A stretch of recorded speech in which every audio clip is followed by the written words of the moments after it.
दोस्तों यूपीआई या unified payment interface India द्वारा डेवलप्ड वर्ल्ड का एकमात्र ऐसा पेमेंट सेटलमेंट सिस्टम है जिसे अपने ईज, सिक्योरिटी और इंटर ऑपरेबिलिटी की मदद से बैंकिंग ट्रांजैक्शंस को रिवोल्यूशनराइज करने का काम किया है। National payments corporation of India द्वारा डेवलप्ड यूपीआई ने 2016 से इंडियन मार्केट में अपने कदम रखे, जिसके बाद इंडिया में पेमेंट सिस्टम ने नई ऊंचाई देखनी शुरू की। अपने लॉन्च के बाद जिस सिस्टम के सक्सेस को लेकर कई एक्सपर्ट्स एक समय पे डाउटफुल हुआ करते थे, आज यूपीआई के वाइड स्प्रेड डोमेस्टिक और इंटरनेशनल पॉपुलैरिटी ने उन्हें चौंकाने का काम किया है। दोस्तों, आज यूपीआई एक ऐसा प्लेटफॉर्म बनकर उभरा है जिसकी मदद से इंडिया डोमेस्टिक मार्केट के अलावा इंटरनेशनल फाइनेंशियल सिस्टम के ह्यूज अनटैप्ड पोटेंशियल को एक्सप्लॉइट करने के प्लान में है। आरबीआई और कई दूसरे देशों के सेंट्रल बैंक्स के बीच हुए पैक्ट्स इंडिया के इन अपकमिंग स्ट्रेटजीज की ओर इशारा करते हैं।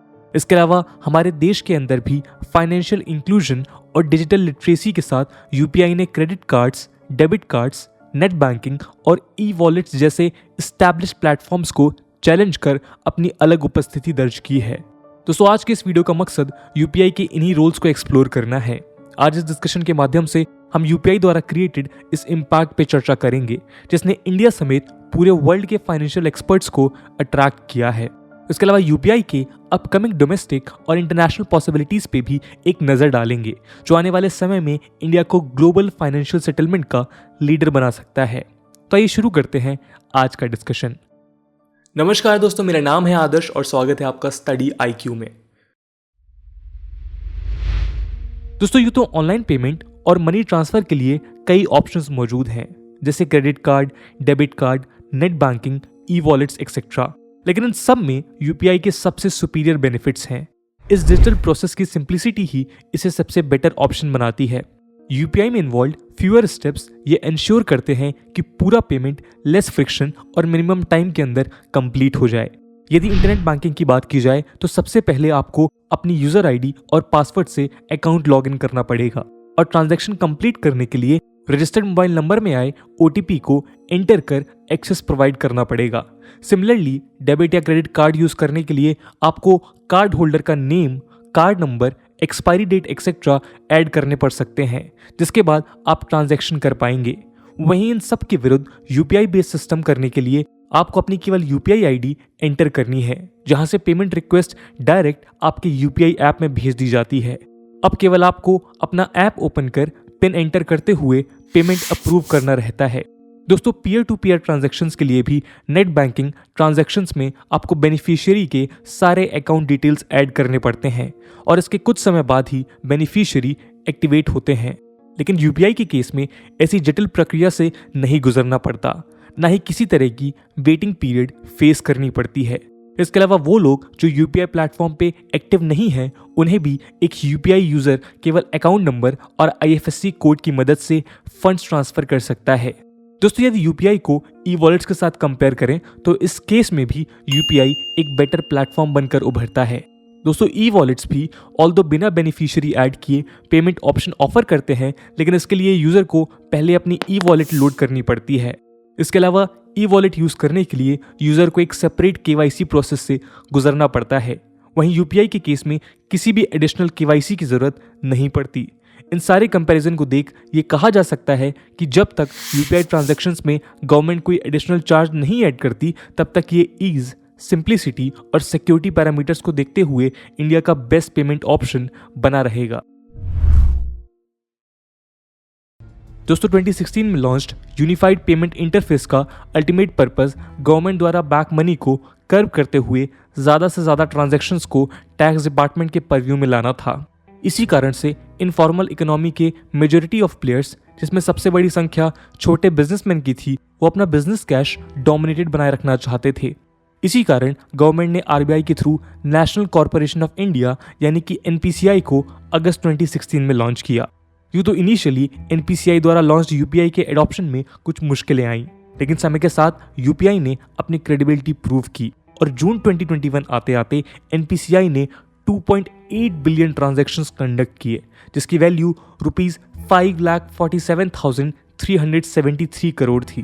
दोस्तों, मार्च 2021 में यूपीआई ने 2.73 बिलियन ट्रांजैक्शंस कंडक्ट किए, जिसकी वैल्यू 5.04 लाख करोड़ रुपीस थी। दोस्तों ये आंकड़ा तब देखने को मिला जब सेकेंड वेव लेड लॉकडाउन में कई नॉन एसेंशियल बिजनेसेस बंद थे। ऑल्दो कुछ एनालिस्ट इसी लॉकडाउन को यूपीआई रीच के बढ़ने का कारण भी मानते हैं, जिसके तहत ज्यादा से ज्यादा लोगों ने यूपीआई बेस्ड प्लेटफॉर्म्स में खुद को इंटीग्रेट किया। दोस्तों इन आंकड़ों को यदि एनालाइज किया जाए तो हम ये कह सकते हैं कि on an average her transaction पे लगभग 2000 रुपीज ट्रांजैक्ट किए गए हैं। लेकिन ये अमाउंट इंडिया के किसी एवरेज ट्रांजैक्शन जैसे कि वेजिटेबल वेंडर या दूसरी डेली नीड आइटम की कॉस्ट को एक्सीड करता है। इसका मतलब हुआ कि यूपीआई यूजर्स अपने अलग अलग रिक्वायरमेंट्स पे भी यूपीआई बेस्ड प्लेटफॉर्म से पहले के मुकाबले ज्यादा स्पेंड कर रहे हैं। दीपक एबॉट एक फिनटेक एक्सपर्ट और इंडिया गोल्ड के को फाउंडर हैं, जो बताते हैं कि हो सकता है कि आने वाले समय में यूपीआई हर मंथ भले ही 10% के रेट से ना बढ़े, लेकिन यूपीआई की ग्रोथ ट्रेजेक्ट्री बनी रहेगी। बीते समय में यूपीआई की majority of transactions although peer to peer basis पे ही किए गए थे, लेकिन पिछले कुछ महीनों में पीयर टू मर्चेंट ट्रांजैक्शंस ने भी ग्रोथ हासिल की है। ये पीयर टू मर्चेंट डोमेन अपने साथ ग्रोथ का एक मैसिव स्कोप लेकर आया है, जहां एक और कन्वीनियंस के कारण ज्यादा से ज्यादा यूजर्स यूपीआई से जुड़ते चले जा रहे हैं, वहीं लॉकडाउन ने रिटेलर्स को भी अपना बिजनेस कंटिन्यू करने के लिए इस पेमेंट ऑप्शन को अडॉप्ट करने पर मजबूर किया है। मिस्टर दीपक का ये भी मानना है कि कई सोलो एंटरप्रेन्योर्स और बिजनेसमैन जैसे plumber, mechanics, utility service providers जो भले ही मर्चेंट की तरह यूपीआई से रजिस्टर्ड नहीं हैं, वो भी आज यूपीआई अडॉप्ट कर रहे हैं, जिससे यूपीआई के ट्रांजैक्शन वॉल्यूम्स बढ़ते चले जा रहे हैं। यूपीआई एक्सेप्ट करने के पीछे एक बड़ा कारण है कि सारे इंडिविजुअल्स और टीयर 2 सिटीज और टाउन का हर businessman card based payment accept करने की कैपेसिटी नहीं रखता है, जिस कारण यूपीआई पेमेंट उनके द्वारा अपने वेंडर को दिए जाने वाले और कस्टमर से एक्सेप्ट करने वाले पेमेंट्स आज दोनों के लिए यूज किया जा रहा है। आरबीआई के अप्रैल डेटा के अनुसार अप्रैल में हमारे देश में क्रेडिट कार्ड से 15.8 करोड़ ट्रांजैक्शंस हुए, जिसकी वैल्यू 59,150 करोड़ रुपीस थी। वहीं एनपीसीआई ने इसी दौरान 119.2 crore UPI based peer to merchant transactions report किए, जिसकी वैल्यू 81,836 करोड़ रुपीस थी। इंडिया में आज UPI major card payment solution provider जैसे वीजा और मास्टर कार्ड के लिए भी एक थ्रेट बन चुका है। यूपीआई सर्विस प्रोवाइडर्स जैसे Google Pay, PhonePe, Amazon Pay ने कैश को रिप्लेस करते हुए कई ऐसे डोमेन्स में अपना प्रेजेंस बना लिया है जहां यूपीआई से पहले कार्ड्स यूज किए जाते थे। आज ऑटो डेबिट जैसे सॉल्यूशंस के साथ ये प्लेटफॉर्म्स कार्ड कंपनीज को एक कड़ी चुनौती देते हुए उनके एग्जिस्टिंग प्रेजेंस को थ्रेटन कर रहे हैं। इन सब डेवलपमेंट में सबसे चौंकाने वाली बात यह है कि जहां card based payments mostly top tier 1 और टीयर 2 सिटीज में ही बड़ी संख्या में देखी जाती थी, वहीं यूपीआई ने इनके अलावा स्मॉल टाउन्स और रूरल एरियाज में भी अपना प्रेजेंस फील करवाना शुरू कर दिया है। दोस्तों यूपीआई के इस ग्रोथ में इंडिया के रिटेलर्स ने जो अहम भूमिका निभाई है, आइए अब उसे समझते हैं। दोस्तों जहां एक और फर्स्ट लॉकडाउन के दौरान कई स्मॉल रिटेलर्स इस तरह के रेस्ट्रिक्शंस के लिए प्रिपेयर्ड नहीं थे, वहीं सेकेंड लॉकडाउन तक कई बिजनेसमैन इस बात को समझ चुके थे कि डिजिटल प्रेजेंस ही एकमात्र ऐसा तरीका है जिसके तहत वो रेस्ट्रिक्शंस के बावजूद अपना बिजनेस रन कर पाएंगे। आकांक्षा हजारी, लव लोकल की फाउंडर और सीईओ का कहना है कि यूपीआई ट्रांजैक्शंस टीयर 1 और टीयर 2 सिटीज के बाहर भी स्मॉल रिटेलर्स के बीच एक पॉपुलर चॉइस बनकर उभरा है। इन सिटीज के बाहर जहां कार्ड इकोसिस्टम हमेशा से अपनी प्रेजेंस बनाने में स्ट्रगल करती हुई नजर आई है, वहीं इन मर्चेंट स्टोर फ्रंट्स पे आज यूपीआई कस्टमर्स द्वारा यूज किए जाने से इंट्रोड्यूस हो पाया है। इस बात की पुष्टि पेमेंट गेटवे रिजर्व पे द्वारा भी की गई है, जिसके अनुसार यूपीआई आज स्मॉलर सिटीज में डिजिटल एडॉप्शन ड्राइव कर रहा है, जहां सर्वाइवल के लिए बिजनेस पर्सन डिजिटल सॉल्यूशंस की ओर अपने कदम बढ़ा रहे हैं। शशांक कुमार, रिजर्व पे के को फाउंडर और सीटीओ का कहना है कि इस ऑल टाइम स्पाइक के पीछे यूपीआई एक मेजर कंट्रीब्यूटर है। अपने ईज ऑफ यूज और फास्ट ट्रांजैक्शंस के कारण अप्रैल में पीरियड में जब बिजनेसेस थोड़े स्लो हो रहे थे, उस सिचुएशन में यूपीआई ने मार्केट की मदद की। मिस्टर शशांक ने बताया कि उन्होंने रिजर्व पे में भी ट्रांजैक्शन वॉल्यूम्स में ग्रोथ देखी। अप्रैल में जून के दौरान ओवरऑल डिजिटल पेमेंट ट्रांजैक्शन में 76% की ग्रोथ देखने को मिली। जैन फेब मार्च के कंपेयर में अप्रैल में जून में यूपीआई ने रिजर्व पे प्लेटफॉर्म पे लगभग 230% की ग्रोथ विटनेस की। इस ग्रोथ में ई कॉमर्स ने 381%, एडटेक ने 311%, गेमिंग ने 250% और हेल्थ केयर ने 192% से सबसे ज्यादा एडॉप्शन रेट देखी। मिसेस शशांक का ये भी कहना था कि आज से 1 साल पहले तक जहां यूपीआई इंडिया का सेकंड प्रेफर्ड पेमेंट सिस्टम हुआ करता था, वहीं आज डेबिट और क्रेडिट कार्ड्स को ओवरटेक करते हुए यूपीआई सबसे फेवरेट सिस्टम बनकर उभरा है। इस रेस में यूपीआई ने नेट बैंकिंग और ई वॉलेट्स को भी पीछे छोड़ दिया है।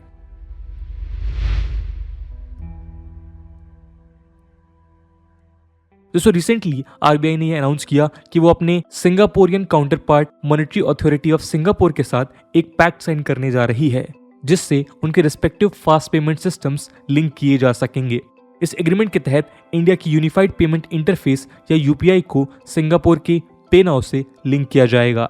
आरबीआई के अनुसार इस लिंकेज का जुलाई 2022 से ऑपरेशनल होने की संभावना है। इसके डेवलपमेंट के साथ इंडिया और सिंगापुर के बीच एक नई फाइनेंशियल रिलेशन का स्टैब्लिशमेंट हो पाएगा। इसके अलावा सिंगापुर ने अपने मर्चेंट लोकेशंस पे भीम यूपीआई को एक्सेप्ट करना शुरू कर दिया है। दोस्तों सिंगापुर के साथ हमारे नॉर्थ ईस्टर्न नेबर भूटान भी यूपीआई के इस जर्नी का हिस्सा बन चुका है। भूटान पहली कंट्री है जिसने इंडिया के यूपीआई स्टैंडर्ड्स को अपनी क्यूआर कोड के लिए अडॉप्ट किया है। इस पेमेंट सिस्टम को एनपीसीआई के इंटरनेशनल आर्म एनआईपीएल ने लॉन्च किया था, जिसके साथ royal monetary authority of Bhutan ने पार्टनरशिप की थी। दोस्तों इन सारे डेवलपमेंट्स के अलावा India based UPI platform middle east में भी अपना प्रेजेंस बना रहा है। नेटवर्क इंटरनेशनल मिडिल ईस्ट और अफ्रीका में डिजिटल कॉमर्स इनेबलर है। उसने एनआईपीएल के साथ एक मेमोरेंडम ऑफ अंडरस्टैंडिंग साइन की है, जिसके तहत आने वाले समय में यूपीआई को यूएई के फाइनेंशियल डोमेन में एक्सेप्ट किया जा सके। इस बात की संभावना जताई जा रही है कि नेटवर्क इंटरनेशनल के यूएई स्थित मर्चेंट नेटवर्क में UPI based mobile payment solutions का कमेंसमेंट 2022 के फर्स्ट क्वार्टर तक शुरू हो जाएगा। इसकी शुरुआत कंपनी के की रिटेल मर्चेंट पार्टनर आउटलेट्स जैसे ज्वेलरी शॉप्स, सुपरमार्केट्स और ड्यूटी फ्री रिटेलर से होगी। दोस्तों इन सारे रीसेंट डेवलपमेंट ने एक बात साफ कर दी है कि इंडिया जैसी यूनिक यूपीआई सिस्टम की डिमांड आज पूरे वर्ल्ड में है। जहां एक और कोरोना वायरस ने ग्लोबल फाइनेंशियल ऑर्डर को चेंज कर दिया है, वहीं इस पैंडेमिक ने हमारे सामने कई ऐसी अपॉर्चुनिटीज भी ओपन की है जो इंडिया के ग्लोबल रोल को पूरी तरह बदल दे। यूएसए आज ग्लोबली किसी भी कंट्री पे सैंक्शन केवल इस कारण इम्पोज कर पाता है क्योंकि मेजॉरिटी ऑफ वर्ल्ड आज ट्रेड डॉलर्स में कंडक्ट किया जाता है। इसके अलावा स्विफ्ट जैसे इंटरनेशनल पेमेंट सेटलमेंट सिस्टम ने भी यूएसए द्वारा डिक्टेटेड पॉलिसीज को इम्प्लीमेंट कर एक नेचुरल इंटरनेशनल पेमेंट सिस्टम की डिमांड को पुश किया है। जहां एक और इस गैप को फुलफिल करने के लिए चाइना आज न्यूमरस अटेम्प्ट ट्राई कर रहा है, वहीं इंडिया यूपीआई की मदद से चाइना को आसानी से ओवरटेक कर सकता है। यूपीआई के इजी, सिक्योर और यूजर फ्रेंडली प्लेटफॉर्म के अलावा ग्लोबल पॉलिटिक्स में इंडिया द्वारा प्लेड एक अनबायस्ड रोल और ह्यूज इंडियन मार्केट हमारे लिए लेवरेज का काम करेगी। दोस्तों आज यूपीआई इंडिया के लगभग हर एक फाइनेंशियल सेक्टर में इंटीग्रेट होता चला जा रहा है, लेकिन एक्सपर्ट्स के अनुसार इसके प्रॉपर रूरल पेनिट्रेशन में अभी और थोड़ा समय लग सकता है। इसके पीछे का प्रमुख कारण है रूरल इकोसिस्टम में स्मार्टफोन्स का लैक और मोबाइल फोन एक्सेस में ह्यूज जेंडर गैप। जहां एक और स्मॉल टाउन्स और सिटीज में विमेन के पास हाउस होल्ड स्पेंडिंग्स के अलावा मोबाइल फोन का एक्सेस भी होता है, वहीं रूरल सोसाइटी में ये शिफ्ट होना अभी बाकी है। एडिशनली जनधन योजना ने रूरल पॉपुलेशन के बीच बैंक अकाउंट का एक्सेस तो एक्सपैंड किया है, लेकिन इस योजना ने विमेन को उनके अकाउंट का कंट्रोल उस हद तक एस्टैब्लिश नहीं किया है जितनी की जरूरत है। दोस्तों इसके अलावा हमारी इकोनॉमी में भी स्मॉल और मीडियम बिजनेसेस का एक एंटायर इकोसिस्टम है जो यूपीआई ट्रांजैक्शन का उनके टैक्सेस पे पड़ने वाले इम्पैक्ट को लेकर कंसर्न्ड है। डिमोनेटाइजेशन के एक्सपीरियंस के बाद भी ट्रेडर्स का ये सेगमेंट आज कैश बेस्ड ट्रांजैक्शंस पे रिलाई करता है। दोस्तों डोमेस्टिक के अलावा इंटरनेशनल फाइनेंशियल सेक्टर की बात की जाए तो यूपीआई द्वारा बिना किसी चार्ज के इंटर ऑपरेबिलिटी प्रोवाइड कराना कई बैंक्स द्वारा अप्रिशिएट नहीं किया जाता है। इसके साथ ही दूसरी कंट्रीज के सेंट्रल बैंक्स को इस पेमेंट सिस्टम की डिपेंडेंसी इंश्योर करना एक अपकमिंग टास्क है। लेकिन यदि इंडिया अपने सामने आई इन चुनौतियों को ओवरकम करने में सक्षम हो जाता है तो इस बात पे कोई संदेह नहीं है कि आने वाले समय में इंडिया यूपीआई की मदद से ग्लोबल फाइनेंशियल ऑर्डर को लीड करता हुआ नजर आएगा।